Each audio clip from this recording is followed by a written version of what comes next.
Je anilo premadano karma kacho.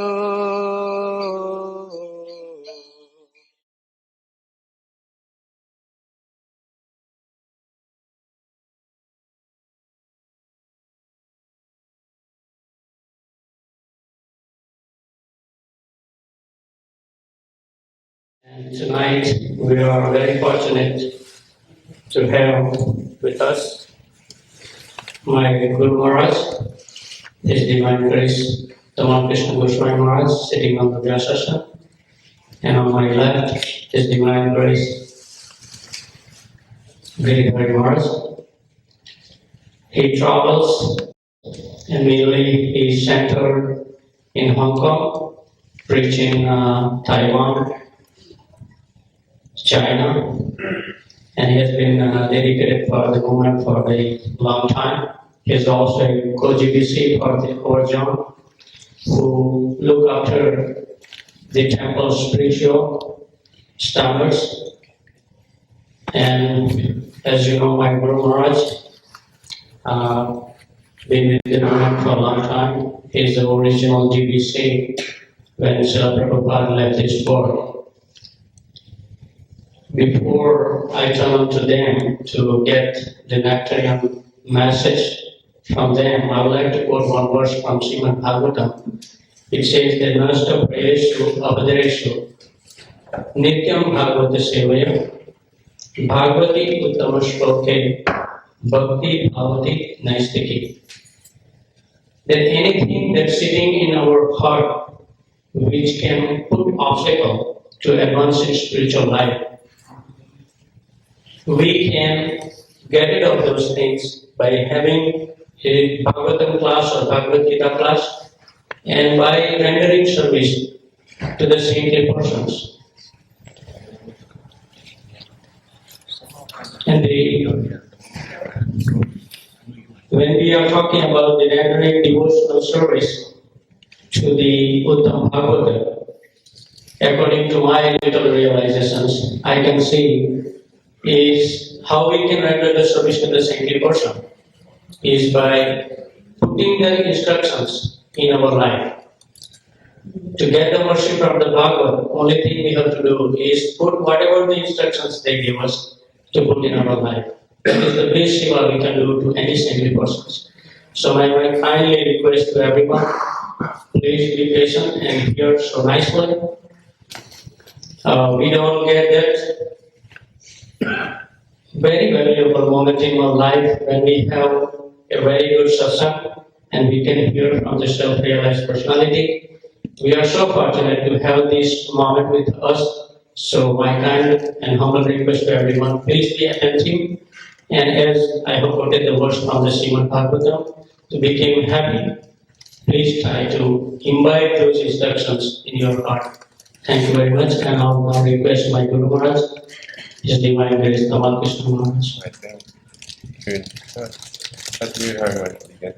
He'll read and then speak something. I'll read it.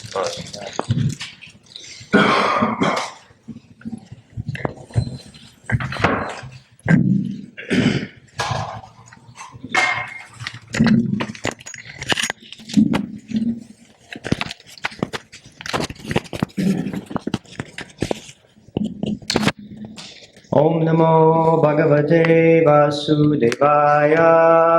Om Namo Bhagavate Vasudevaya. Om Namo Bhagavate Vasudevaya. Om Namo Bhagavate Vasudevaya. Om Namo Bhagavate Vasudevaya. Om Namo Bhagavate Vasudevaya. This evening we're reading from the Bhagavad-gita as it is, chapter 9, text number 27. Yat karoshi yadashnashi yat jahoshi dadasi yat tapasyasi kunteya tat karushva arpanam. Translation.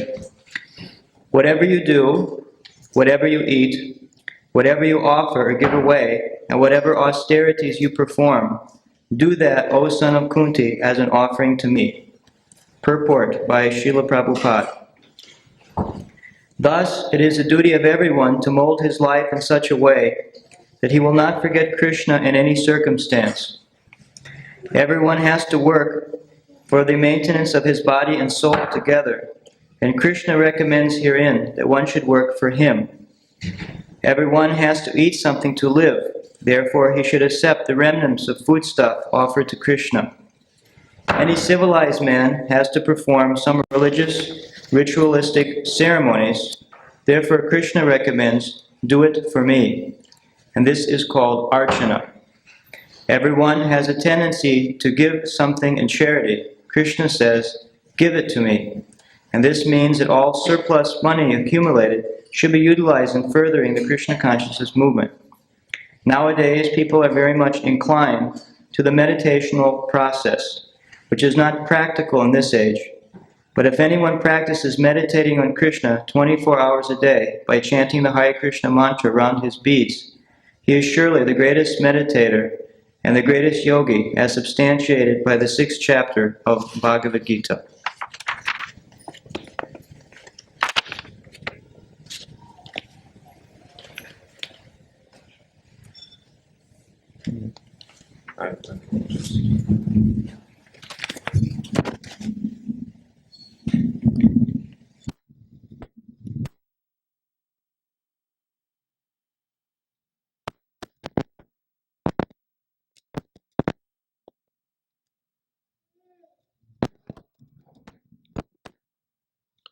Om Jnanatimarandasya Jananjana Salakaya Chakshulumitatam Jena Tasmai Sri Gurave Namaha Sri Chaitanyamanubhistam Stapitam Jena Bhutale Swayam Rupa Kadamayam Tadati Swapandantikam. When we hear this verse from Bhagavad-gita, we are reminded of the definition of God. One of the ways that we can understand God is that God is the perfection of all qualities. Just like if we consider a quality such as heat, how do we know what is hot? Something is hot, just like now it is warm in this room. But still there is something much warmer than this. We could turn up the heat even more. And ultimately, the hottest of all things is fire. Fire is the maximum warmth. Or we can say, let us say, the sun. You know, if we imagine the brilliant heat of the sun is the maximum degree of heat. So everything has its ultimate quality.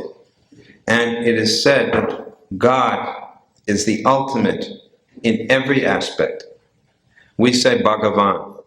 Bhagavan means the most beautiful of all persons, the most renounced of all persons, the wealthiest of all persons, the most powerful of all persons, the most famous of all persons.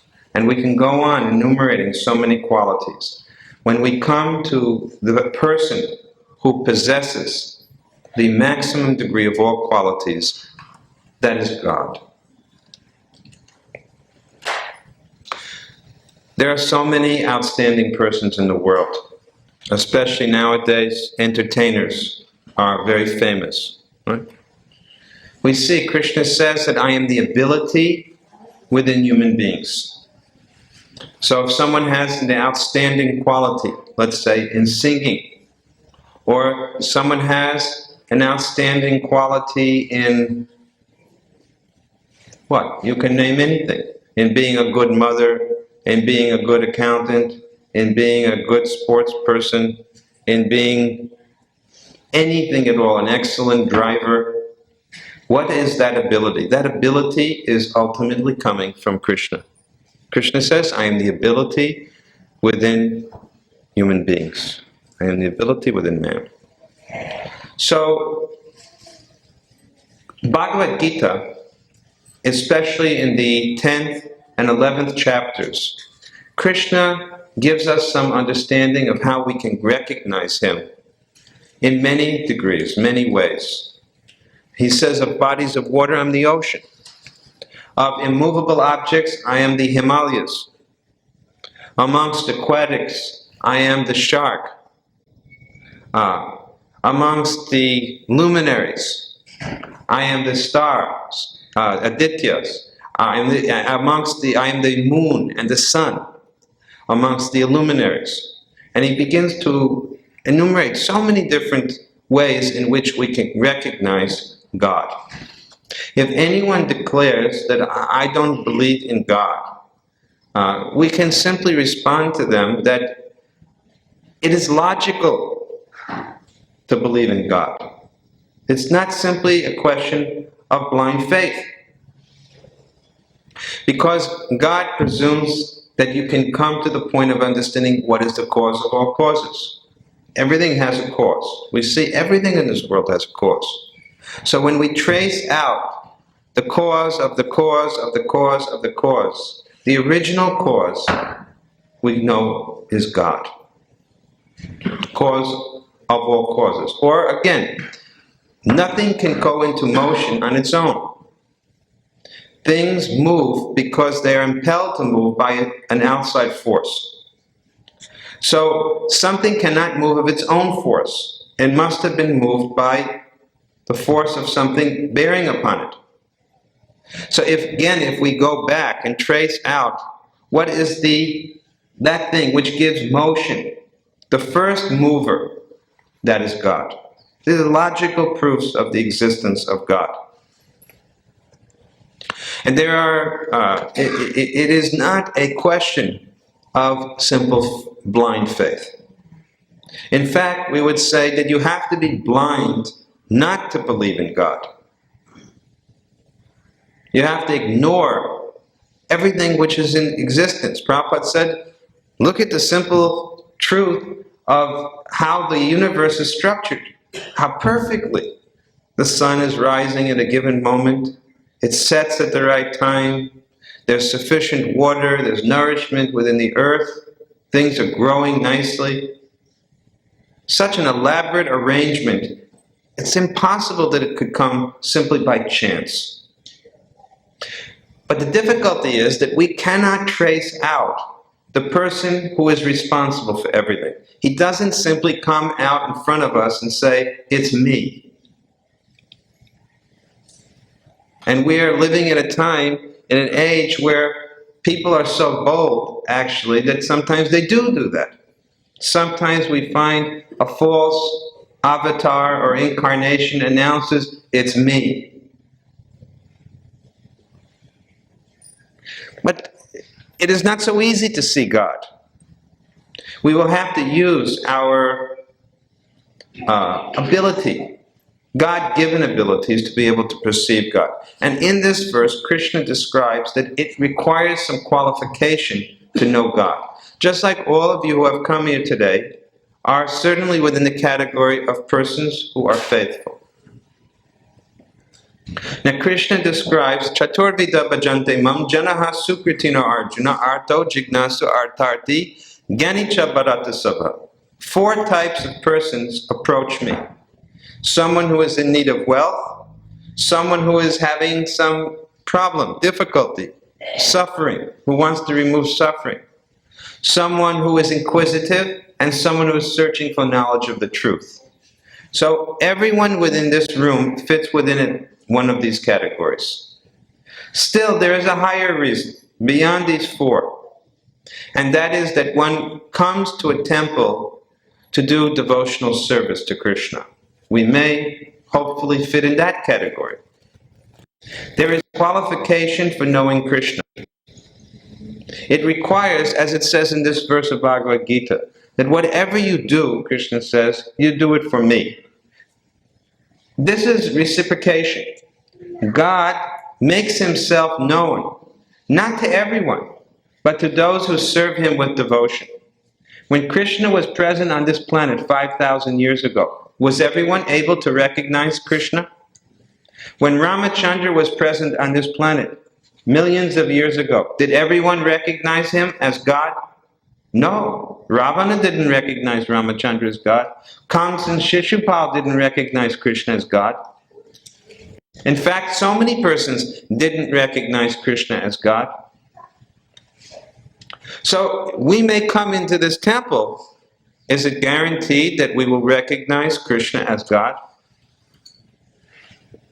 You can say yes. Everyone in this temple, I don't think everyone, nearly everyone in this temple recognizes Krishna as God. But then how we recognize Krishna, to what degree, in what way we recognize Krishna, that is another thing. Just like you meet somebody and you get to know them and you feel something for them. Now, actually, if they're a very nice person, what will happen? Your feelings for that person will increase. So bhakti assumes that your feelings for Krishna will increase. Otherwise, why are we doing bhajan? Why are we doing kirtan? Why are we doing japa? Why are we doing whatever we're doing? With the hope that our feeling will increase. And what is the result when your feelings increase? Krishna shows himself to you. Now, Krishna is showing himself to everyone. Still, we cannot see, we cannot feel Krishna's presence. Why? Because something has to change in the heart. Therefore, we see in Brahma Samhita, Premanjana Charita Bhakti Vilochane Santasa Deva Hridayesha Valokayanti Yam Shama Sundaram Achinta Guna Sarupam Govindam Adi Purusham Tamaham Bhajami. Premanjana Charita Bhakti Vilochanena. The eyes have to be, the heart has to be changed. Unless there's a change of heart, we will not feel or see Krishna with the right mood. Why is it that Arjuna is great? Because he had faith on Krishna's words. It's not enough to see God. It's not enough to hear God, but you have to believe God. And that deep belief as we serve God. Just like it is said, God helps those who help themselves. That's right. God helps those who help themselves. As you know, as Krishna says, I reciprocate accordingly. As they surrender unto me, I reciprocate accordingly. So we have to reciprocate. And this verse of Bhagavad-gita is giving some indication of how to do this reciprocation. Very simple. Just like every day you cook. Now, cooking is a material activity. You cook to feed yourself. And Krishna says, cook for me. It's not very difficult. Not a very difficult thing. Cook for me. All you have to do is, before you eat, let Krishna eat. And actually, this is, as I was saying last night, when we get up in the morning, what are you going to do? What is the first act? If you're married, you'll say good morning to your wife. Or you'll say good morning to your husband. Or you'll say good morning to your children. Or they'll say good morning, mommy or daddy, right? Is that what you say? Yes. Okay, well you can say good morning, Krishna. And how many people say in the morning, good morning, Krishna? Well, there are some. Very simple thing. Bhakti is not difficult. It is not difficult. It can be very simple activities. What is Krishna? It's a simple thing. And then you should write a song. Good morning, Krishna.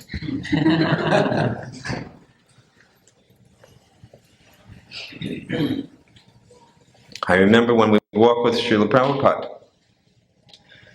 We'd walk, and you know, Prabhupada was a very attractive personality. So inevitably, walking in the streets of America, someone would say, "Good morning." And Prabhupada would become so pleased with that person. Because that person has wished a saintly person a good morning. That's devotional service. That is bhakti. Bhakti can begin in such a simple way. And we should not miss those simple opportunities. This verse mentions some very simple things to do. He said, whatever you eat, make as an offering unto me.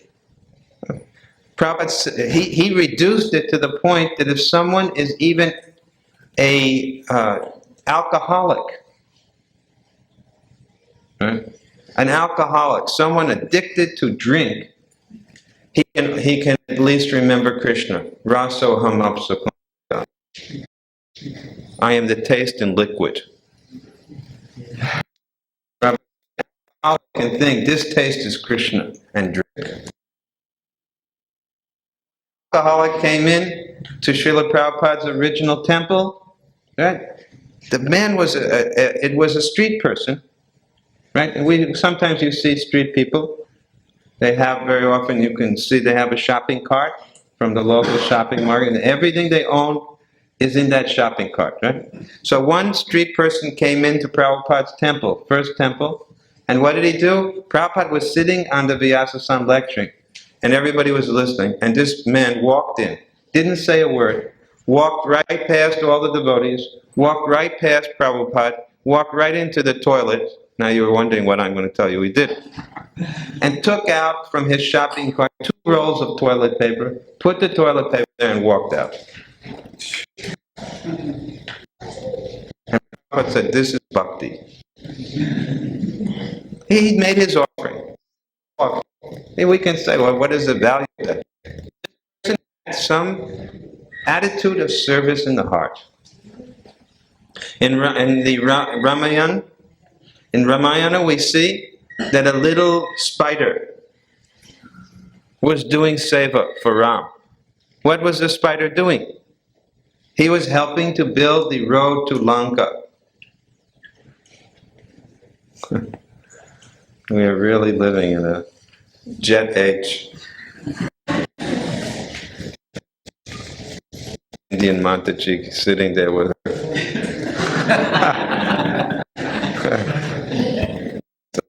Age.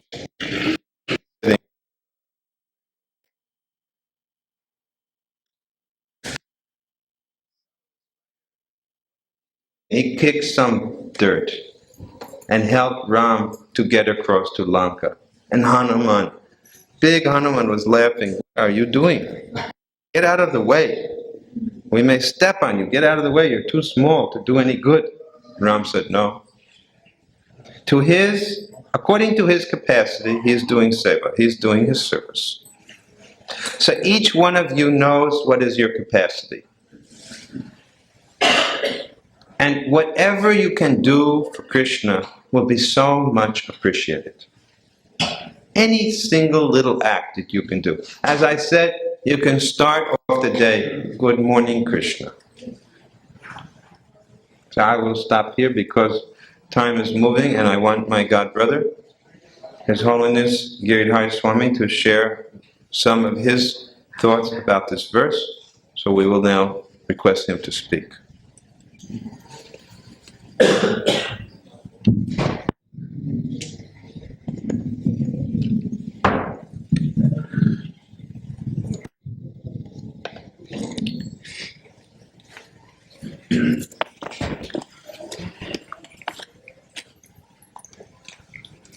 So in this verse also, it prompts us to act.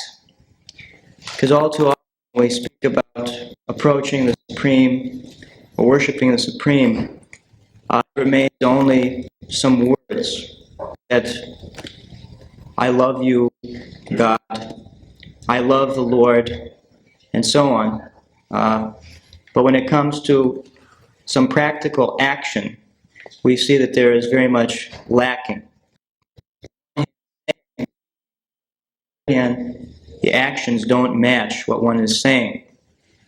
So the Bhagavad-gita here is saying we must go to the stage of acting. There must be some practical action to show our love. Love means action. Just like in a relationship within this world, let us say, husband and wife. If the husband is only talking, saying that I love you, and going on like this only, without doing anything, then eventually the wife will begin to wonder that although he's saying this, he's not doing anything practically, just only talking. And this, but not doing. So in a similar way, if we say that we have love for the Supreme, or if we want to develop love for the Supreme, then we have to do so through our various actions. And in this verse, Krishna gives some very simple ways. He begins by saying, whatever you do. This means that we may have a variety of different occupations. We may be performing in the world. Some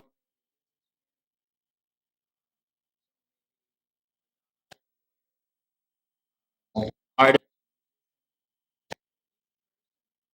offer some result of his or her particular activity as an offering to the Supreme Lord. For example, if one is a businessman, one is working very hard, one can offer some portion of the form of some donation for constructing a temple or maintaining a temple, printing books, distributing, sanctifying food for shop, and so on. This is a sacrifice. This is a type of yoga. We are giving or of them for the service. And this is the way that this type of person would be doing service for the Lord. Another person, let us take a musician, for example, has some musical talent. One can utilize that in the service of the Lord. Many years ago, one of the Beatles,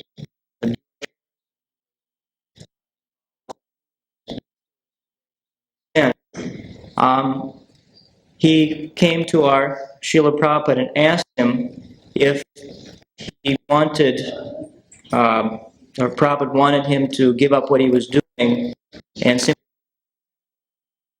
Prabhupada said, no, continue what you're doing, but you should simply add Krishna to that. His musical talents, and he wrote many nice songs about Krishna, which came out and formed many albums. And then many persons got an opportunity to hear the holy name, Hare Krishna mantra being chanted, and also to chant along with him. In concerts, he would to chant. So he utilized his musical talents in that way. An artist can also paint some pictures, some paintings about Krishna and his pastimes, and so on. This does can be used or dovetailed in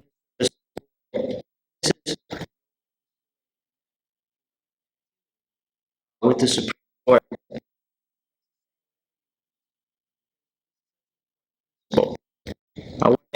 What does eating have to do with God?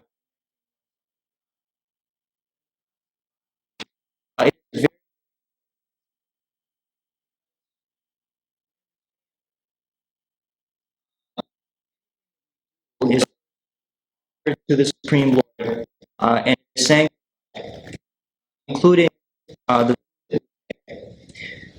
food is first prepared as an offering for the Supreme Lord, and then we take the remnants in what is called prasadam, or the mercy of the Lord. And if one follows this system, then one's consciousness is elevated, is sanctified.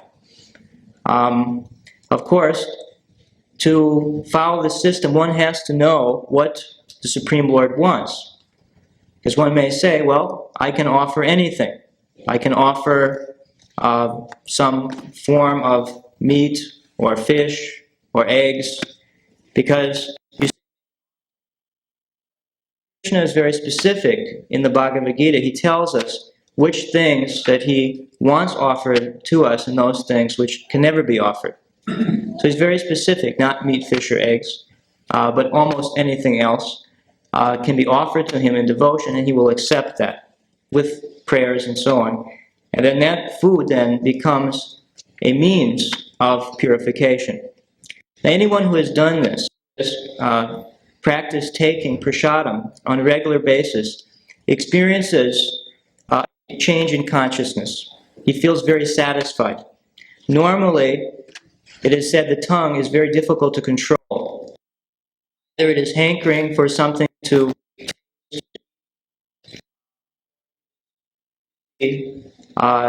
speaking, vibrating, sound in some way. So it's very hard to satisfy, but if one practices taking prasadam, he has the experience that the tongue becomes very satisfied, and one experiences a higher taste or a higher pleasure through taking prasadam. This way, whatever you eat can be offered to the Supreme Lord, and one can be elevated in consciousness by doing that. Next, whatever you offer,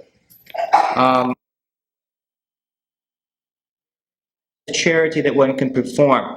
There are so many welfare activities in this world that one can donate for. As in the Bhagavad-gita, is to give persons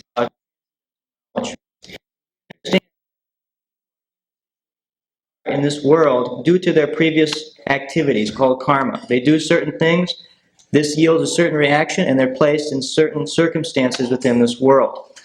The point is, if one has transcendental knowledge and understands why one is in the position that he is at present, then he can elevate himself out of this situation and he will not have to take another birth. So, to give support to the distribution of transcendental knowledge in whatever form to help elevate people is said to be the highest welfare activity. So not all charity is the same. The Bhagavad-gita says this is the highest, to give enlightenment. And then what other, the austerities that one perform. There are many types of austerities, various types of systems for purification, various types of yoga processes. But it is said in the Bhagavad-gita that the highest form of yoga is to chant Hare Krishna mantra. There are many types of yogas, but amongst them all, it is said that bhakti in this age, and specifically the chanting of the Hare Krishna mantra, is the most elevating.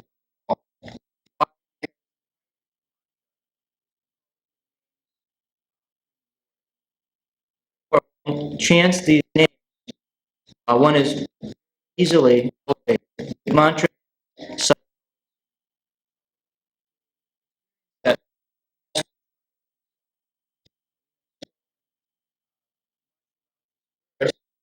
but unless and until people actually try it, experience, we can speak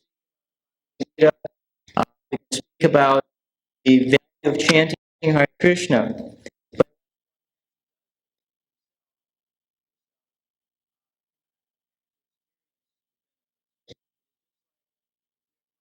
A jar of honey, we can give so much description about what honey tastes like, its benefits. We actually take the lid off the jar and taste it, we cannot get the full experience. In the same way, we can speak about all these things, but at some point, if one really wants to experience the benefit, one has to try it. The process of chanting and some of these other practices.